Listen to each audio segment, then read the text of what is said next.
पूर्व प्रधानमंत्री माननीय डॉक्टर बाबूराम भट्टराई जी,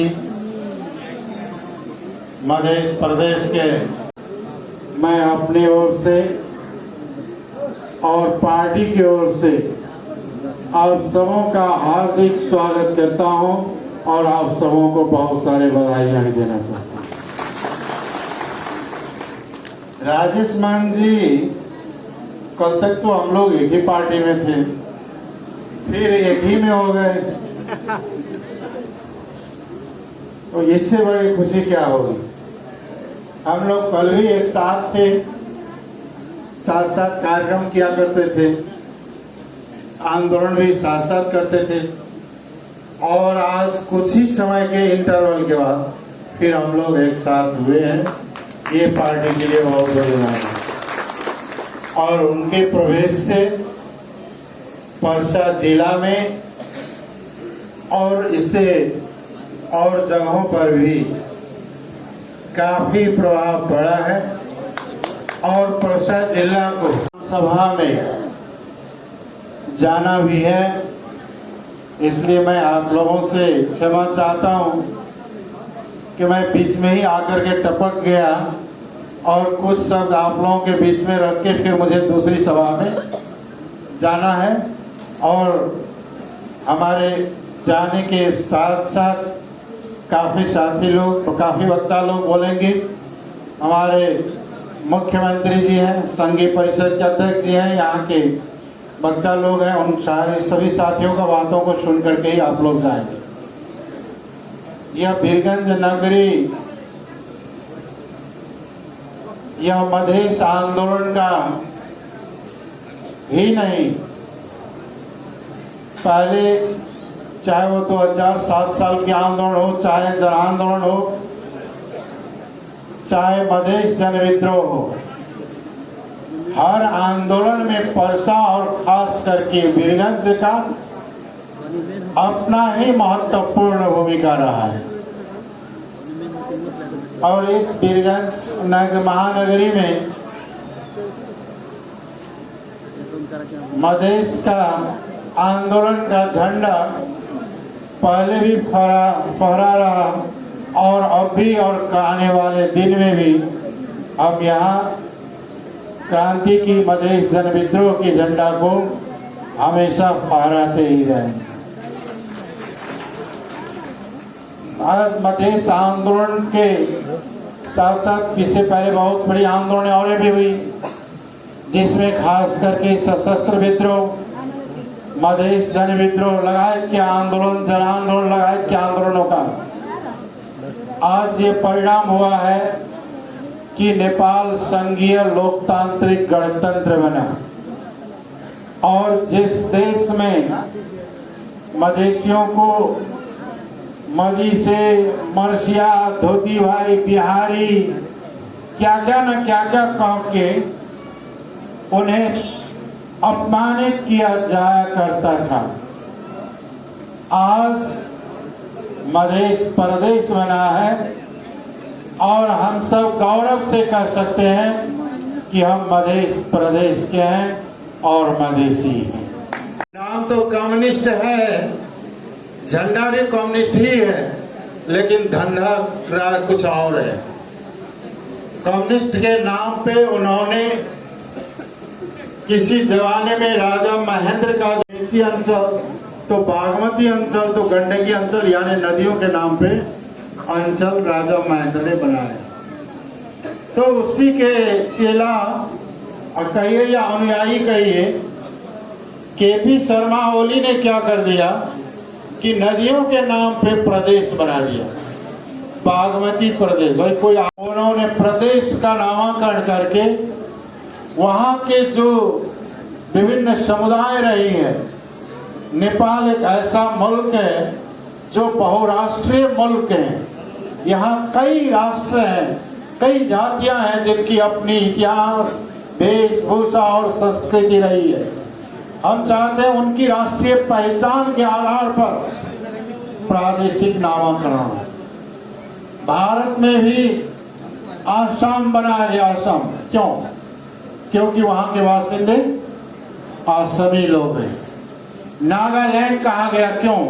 क्योंकि वहां नागाज लोग रहते हैं।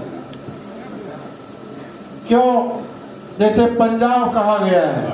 क्योंकि वहां पंजाबी लोग, सिंधी लोग रहते हैं। लेकिन हमारे यहाँ बागमती प्रदेश और गंडकी प्रदेश नामकरण करके जो है पहचान को मिटाने का प्रयास किया। जब कांग्रेस और कम्युनिस्ट मिल करके सभी राष्ट्रीयताओं का पहचान को मिटाने में लगा था और लगा हुआ है, उस वक्त जनता समाजवादी पार्टी के नेतृत्व में यहाँ मध्य प्रदेश एक पहचान प्रदेश का स्थान बना हुआ। ये बहुत बड़ी ऐतिहासिक उपलब्धि है और आने वाले दिन में हमारी पार्टी का मान्यता है कि अन्य प्रदेश भी पहचान के आधार पर बने। इसके साथ साथ जो मधेश मुक्ति के आंदोलन आपने लड़ाई लड़ी थी, वो लड़ाई सिर्फ 8 जिले के लिए नहीं था। समस्त मधेश के साथ साथ देश के सभी भूभाग में रहने वाले शोषित, उत्पीड़ित, विभेद में पड़े हुए, सभी बहिष्करण में पड़े हुए सभी सीमांतकृत लोगों की मुक्ति की लड़ाई थी, उनके अधिकार प्राप्ति की लड़ाई थी। और यह लड़ाई, यह संघर्ष निरंतर जारी रहे। और इसी दौरान जो अभी का संविधान बना, ये पिछले जो अंतरिम संविधान थे, जो अधिकार वो हमें प्राप्त हुई थी, उसमें उन्हें भी छीन करके और अभी का जो है कई तरह का विभेदकारी प्रावधानों के सहित, कई तरह का गलत प्रावधानों के सहित का संविधान जारी हुआ। सभी को समान अधिकार और समान अवसर, उनकी पहचान और स्वाभिमान और सम्मान का गारंटी होगा इसी संविधान का निर्माण।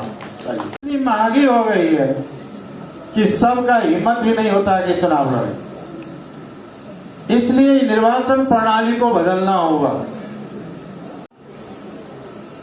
नहीं होगी और राजनीतिक अस्थिरता के अभाव में देश का आर्थिक विकास और समृद्धि का गति नहीं ले सकती है। गति को भी बदला जाए, न्याय प्रणाली को बदला जाए। निर्वाचन प्रणाली, न्याय प्रणाली, शासकीय स्वरूप के परिवर्तन के साथ साथ मुल्क में पूर्ण रूप से समावेशीय लोकतंत्र को आगे बढ़ाया जाए। यह मुद्दा है और इस लड़ाई में हम सब आगे बढ़ रहे हैं। भारी मात्रा में साथी लोग जो प्रवेश किए, भारी संख्या में साथी लोग प्रवेश किए हैं, उनके प्रवेश से ये संघर्ष, ये आंदोलन और भी मजबूत होगी और भी आगे बढ़ेगी। सरकार में भी भागीदारी है। जब मुल्क गठबंधन उस वक्त बनाई गई जब मुल्क में लोकतंत्र खतरे में पड़ गए, जब मुल्क में जो आंदोलनों की उपलब्धियां को समाप्त करने की साजिश हुई, जब मुल्क में केपी ओली के नेतृत्व वाली सरकार ने जब लोकतंत्र को समाप्त करके जब एक अधिनायकवादी शासक के रूप में अपने को स्थापित करने लगे, उस वक्त जनता समाजवादी पार्टी की अगुवाई में, जनता समाजवादी पार्टी की जो है प्रयास से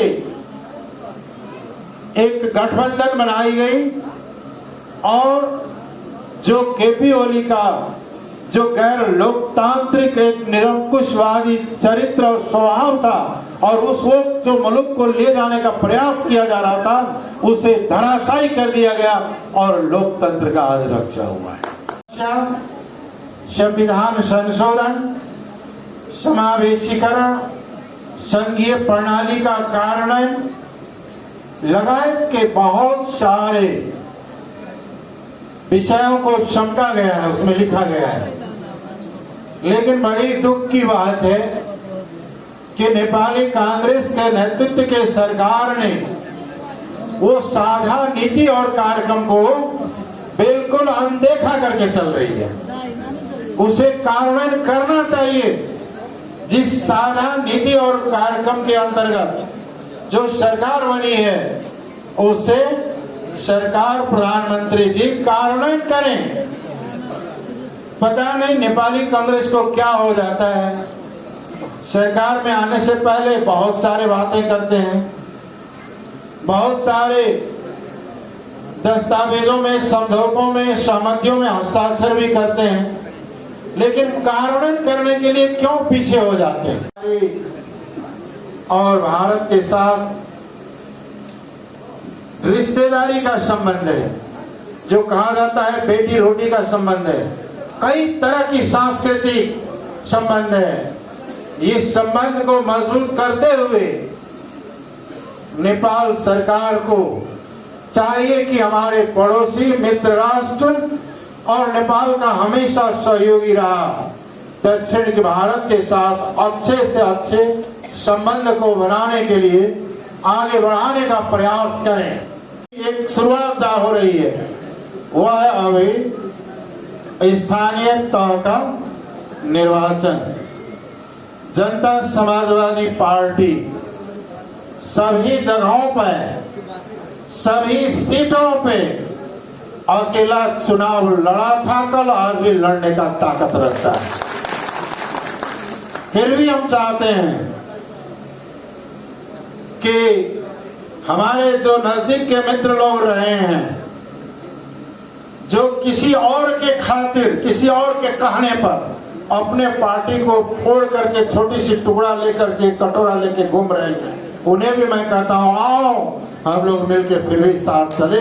2 दिन भटक गए तो कोई बात नहीं, हम लोग रास्ते पे हैं, हम ले आएंगे रास्ते पे, चलो। उन्हें भी हम कहते हैं। और हम चाहते हैं कि जो अभी की गठबंधन है, यह गठबंधन जितना संभव हो, क्योंकि स्थानीय चुनाव में सभी जगह का संभव नहीं भी हो सकती है, लेकिन जितना संभव हो हम एक साथ चलें। जहां संभव ना हो हम लोग मित्रवत प्रतिस्पर्धा करके भी आगे बढ़ें। और आप सभी साथियों से, सभी नेतागणों से हमारा अनुरोध है कि आप पूरी ताकत हम स्थानीय तह के निर्वाचन में लगाएंगे। बनाया ना तो विधायकों ने, है ना, उनको सम्मान करते हुए, लेकिन इस वीरगंज नगर को, महानगर को इस देश का एक नमूना महानगर बनाए, एक विकसित महानगर बनाए, एक औद्योगिक महानगर बनाए और इसे वीरगंज को प्रदेश का ना सही, इच्छा तो थी लेकिन हो नहीं पाया। फिर भी हम चाहते हैं कि इस देश का औद्योगिक और आर्थिक राजधानी अगर जाना जाए तो वीरगंज बने, इस देश की औद्योगिक और आर्थिक राजधानी बने। सबों को भी पुनः बधाई देते हुए हमारे शीर्ष नेता लोग, हमारे बहुत, और डॉक्टर साहब पूर्व प्रधानमंत्री, एक स्कॉलर लीडर भी हैं, उन सबों की बातों को सुन के ही आप लोग जाएंगे। बस इतना कहते हुए मैं आप लोगों से विदा चाहता हूँ। बहुत बहुत धन्यवाद।